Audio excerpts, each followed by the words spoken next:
One of the best things about family is food. We have excellent food at Tallulah Falls School. We offer a variety of options. There's a salad bar, there's a sandwich bar, and then there's usually a hot entree every day and vegetables and fruit to go with that. I know for boarders they have, a breakfast bar, and then there are gluten-free options and vegetarian options. They have this board that says FLIK Dining Services, and it has what does the food contain and what does it not contain. Students with a lot of different dietary needs, they address it, whether it's particular allergy, whether it's something that they need in their diet, and we have chefs that really meet the need of our students. While you're making your lunch, there are dining hall staff all around all the time. And so they're always just sort of there helping, cleaning up, getting more food if you need it. But they're all super great people, and I love interacting with all of them.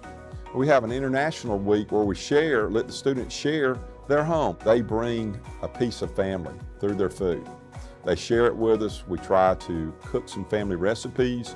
We try to share their culture. The dining services prepare a variety of meals. So one day they may cook Serbian food, they may cook Bahamian food. Also gives us a taste of others, peoples who we're living with, cultures. And that's very enriching to have a prep experience where you're learning about a place that you've never been and maybe will travel to one day.